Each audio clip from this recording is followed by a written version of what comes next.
নমস্কার বন্ধুরা, পম্পার কিচেনে আপনাদের সকলকে স্বাগত। আজ আমি আপনাদের সাথে অপূর্ব স্বাদের একটা তালের পিঠার রেসিপি শেয়ার করব। আজ বানাবো একদম ইউনিক স্টাইলে তালের ভাপা পিঠা। ভাপা পিঠা আমরা নানা রকমভাবে বানিয়ে থাকি, তবে আজকে তাল দিয়ে যে ভাপা পিঠাটা বানাবো আমার মতো একবার বানিয়ে দেখবেন। দেখতে যেমন সুন্দর, খেতে তেমনই অসাধারণ। খুব কম সময়ে সামান্য কয়েকটা ঘরোয়া উপকরণ দিয়ে বানানো এই তালের পিঠাটা একবার হলেও ট্রাই করবেন। আশা করছি আপনাদের ভীষণ ভালো লাগবে। তাহলে চলুন দেরি না করে একদম ইউনিক পদ্ধতিতে আজকের এই তালের ভাপা পিঠার রেসিপিটা দেখে নেওয়া যাক। আজকের এই ভাপা পিঠে বানানোর জন্য দেখুন এখানে আমি এই বাটি মাপ করে এক বাটি সুজি নিয়ে নিয়েছি হাফ বাটি ময়দা। এখানে দিয়ে দেবো স্বাদ মতো বা পরিমাণ মতো লবণ, সামান্য একটু দিয়ে দেবো বেকিং পাউডার, দিয়ে দেবো 1 চামচ চিনি। মিষ্টির জন্য এখানে আমি চিনি ব্যবহার করলাম। চিনিটাকে আমরা কিন্তু ব্লেন্ড করেও ব্যবহার করতে পারেন, অথবা এইভাবেও কিন্তু ব্যবহার করলেও অসুবিধা নেই। এবার নিয়েছি দেখুন এই বাটির মাপ করে এক বাটি তালের পাল্প। তালের পাল্পটাকে প্রথমে আমি খুব ভালোভাবে বার করে জাল দিয়ে রেখে দিয়েছিলাম। তালের পাল্প এখানে আমি এক বাটি দিয়ে দেব, আর দিয়ে দেবো আগে থাকতে ঘন করে জাল দিয়ে রাখা লিকুইড দুধ, অল্প করেই দেব। এবার সমস্ত উপকরণ একসাথে আমি খুব ভালোভাবে ব্লেন্ড করে নেব। আমি যেভাবে আজকে এই তালের ভাপা পিঠে বানাবো আমার মতো একবার বানিয়ে দেখবেন, অসাধারণ খেতে হয়।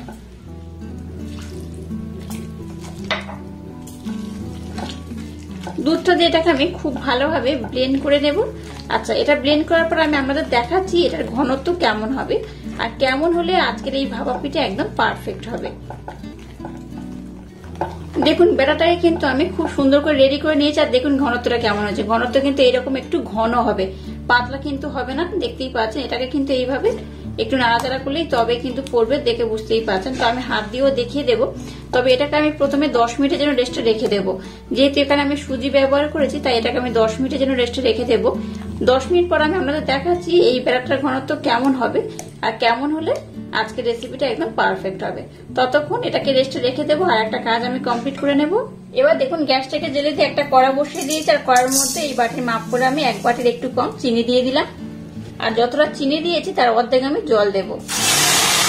এবার চিনি আর জলটাকে আমি খুব ভালোভাবে প্রথমে মেল্ট করে নেব।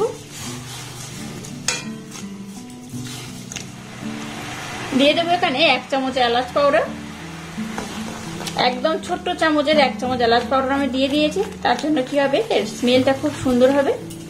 এবার যে চিনির শিরাটা আমি বানাচ্ছি এটাকে একটু ঘন করে আমি জাল দিয়ে নেব। দেখুন শিরাটাকে কিন্তু আমি বেশ ঘন করে জাল দিয়ে নিয়েছি, দেখতেই পাচ্ছেন। 2 তার 3 তার হলে যেমন হয় ঠিক কিন্তু সেইভাবে আমি ঘন করে জাল দিয়ে নিয়েছি। এবার দেখুন এই বাটির মাপ করে এক বাটি আমি নারকেল কুড়নো দিয়ে দিলাম। নারকেল কুড়নো দিয়ে এটাকে আমি খুব ভালোভাবে কিন্তু একটা পুর বানিয়ে নেব। এই দেখুন কতটা চিটচিটে হয়েছে, দেখতেই পাচ্ছেন। এবার এই নারকেলটাকে আমি একটু ঘন করে জাল দিয়ে নেব। আপনারা চাইলে এখানে চিনির পরিবর্তে কিন্তু গুড়ও ব্যবহার করতে পারেন। এটাকে কন্টিনিউ নাড়াচাড়া করতে করতে দেখবেন একটু লালি ভাব হয়ে যাবে, তাতে করে কি হবে, দেখতেও খুব সুন্দর লাগবে। যাই হোক, এবার আমি এই নারকেলের পুরটা বানিয়ে নেব। নারকেলের পুরটাকে আমি খুব সুন্দর করে বানিয়ে নিয়েছি। এবার দেখুন এই ব্যাটারটাকে আমি আপনাদের দেখাচ্ছি। এখানে কিন্তু আমি আর এক্সট্রা করে কোনো জল বা দুধের ব্যবহার করিনি। দেখতেই পাচ্ছেন ব্যাটারটা কিন্তু এইরকমই হয়েছে। ঘনত্বটা একটু এরকম ঘন হবে, খুব আমি কিন্তু নরম করব না। একটু ঘন হলে কি হবে, এই ভাপা পিঠে খুব তাড়াতাড়ি হয়েও যাবে, খেতেও কিন্তু বেশ ভালো লাগবে। এবার দেখুন এরকম একটা আমি পাত্র নিয়েছি। প্রথমে দেখুন একটা ছিদ্রযুক্ত এরকম থালা নিয়েছি। এই থালার মধ্যে আমি 3টে বাটি নিয়েছি, আর 3টে বাটির মধ্যে খুব ভালোভাবে চারধারে আমি তেলের প্রলেপ লাগিয়ে দিয়েছি। এই সম্পূর্ণ বাটিতে এইভাবে কিন্তু আমি তেলের প্রলেপটাকে খুব সুন্দর করে লাগিয়ে দিয়েছি। এবার দেখুন ব্যাটারটাকে আমি হাতের মধ্যে নিয়ে এইভাবে একটু ভরে ভরে দিয়ে দেব। 3টে বাটিতে আমি সমান মাপ করে দিয়ে দেব। দেখুন সম্পূর্ণ ব্যাটার গুলোকে 3টে বাটির মধ্যে ভরে দিয়েছি। এবার একটু এইভাবে আমি ট্যাপ করে নেব। এবার দেখুন যে নারকেলের পুরটা বানিয়েছি সেই পুরটাকে আমি নিয়ে নিয়েছি, আর পুরটাকে দেখুন হাতের মধ্যে নিয়ে এইভাবে লম্বা করে নিয়েছি। আচ্ছা, এখানে একটা কথা বলে রাখি, এই পুরের মধ্যে আমি একটু গুড় ব্যবহার করেছি, যেটা আমাদের দেখানো হয়নি। তার জন্য দেখুন খুব সুন্দর একটা কালার হয়েছে। কালারটা সাদা ছিল, একটু গুড় ব্যবহার করতে কিন্তু খুব সুন্দর কালার হয়েছে, তাই এইভাবে কিন্তু আমি একটু গুড় ব্যবহার করেছি। এবার এটাকে আমি এর মধ্যে এইভাবে বসিয়ে দেব। এই দেখুন, এটা আমি সমান মাপ করে বসিয়ে দেবো চেপে চেপে। এবার কি হবে বলুন তো, এটা কিন্তু বেশ অনেকটা ফুলে যাবে, তাই এটাকে কিন্তু আমি এইভাবে বসিয়ে দিয়ে দিলাম। আবার একটাকে আমি নিয়ে নিয়েছি, এইভাবে এটার মধ্যে একদম মিডল পয়েন্টে বসিয়ে দেব। একটাকে আমি নিয়ে নিয়েছি। তিনটে বাটির মধ্যে দেখুন আমি কিন্তু মোটামুটি সমান মাপ করে দিয়ে দিয়েছি। এবার দেখুন গ্যাসটাকে জ্বেলে দিয়ে একটা কড়া বসিয়ে দিয়েছি, আর কড়ার মধ্যে দেখুন আমি জল বসিয়ে দিয়েছি। জলটাকে মিডিয়াম গরম করেছি। এবার এই পাত্রটাকে আমি এর মধ্যে বসিয়ে দেব। তিনটে আমি এইভাবে খুব সুন্দর করে বসিয়ে দিলাম। এবার এটাকে ঢাকা দিয়ে আমি খুব সুন্দর করে ভাপিয়ে নেব। এই পিঠেটা অবশ্যই একবার ট্রাই করবেন, অসাধারণ খেতে হয়। এবার গ্যাসের ফ্লেমটাকে প্রথমে 5 মিনিট হাই দিয়ে তারপর লো করে এটাকে ঢাকা দিয়ে খুব সুন্দর করে আমি বানিয়ে নেব। দেখুন এই পিঠেটাকে কিন্তু আমি 15 মিনিট সময় দিয়ে খুব সুন্দর করে ভাপিয়ে নিয়েছি, আর কত সুন্দর হয়েছে দেখুন, গরম রয়েছে। তো একটা আমি টুথপিন নিয়েছি, টুথপিনের মাধ্যমে আমাদের দেখাচ্ছি দেখুন এটা হয়ে গেছে কিনা। এই দেখুন, আমি আগে একবার চেক করেছিলাম। এই দেখুন টুথপিনের গায়ে কিন্তু কিচ্ছু লেগে নেই, তার মানে বুঝতেই পারছেন এটা খুব ভালোভাবে হয়ে গেছে। আমি আর একটাকে দেখাচ্ছি দেখুন, ধারের পোর্শন মিডিল পোর্শন সবগুলোতেই আমি দেখাচ্ছি। এই দেখুন টুথপিন কিন্তু একদম পরিষ্কার, কোথাও কিচ্ছু লেগে নেই, দেখতেই পেলেন। তার মানে কিন্তু এটা খুব সুন্দর করে হয়ে গেছে। এবার এই পিঠেটাকে আমি একটু হালকা ঠান্ডা করে নেব, তারপর আমি আপনাদের দেখাচ্ছি এই পিঠেগুলো কত সুন্দর হয়েছে।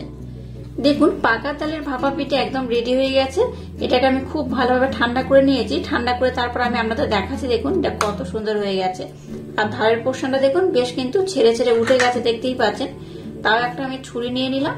ছুরির মাধ্যমে এইভাবে যদি একটু ধারের পোর্শন একটু দিয়ে দেন, যদি এইভাবে একটু তুলে দেন তাহলে কিন্তু খুব সহজে উঠে আসবে। এই দেখুন, এই দেখুন দেখাচ্ছি দেখুন একটা কত সুন্দর হয়েছে। দেখুন পিছনের পোর্শনটাও দেখুন, আর গাটা দেখুন একদম কিন্তু খুব সুন্দরভাবে হয়ে গেছে। এইভাবে যদি বাড়িতে একবার ট্রাই করেন, আশা করছি বাচ্চা থেকে বড় সবাই ভীষণ পছন্দ করবে আর খুব মজা করে খাবে।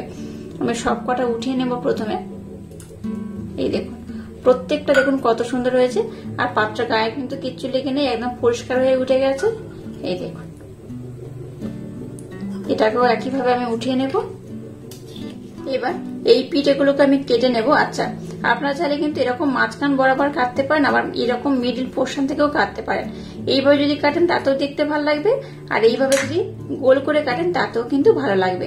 তো আমি কিন্তু গোল করে আপনাদের কেটে দেখাবো এটা কত সুন্দর হয়েছে। আপনারা কিন্তু আপনাদের মনের মতো করে এটাকে কাটতে পারেন। এইবার হাতের মাধ্যমে এটাকে রেখে এইভাবে ছুরিটাকে ঘুরিয়ে ঘুরিয়ে কেটে নেবেন, দেখবেন খুব সুন্দরভাবে কিন্তু এটা কাটা হয়ে যাবে।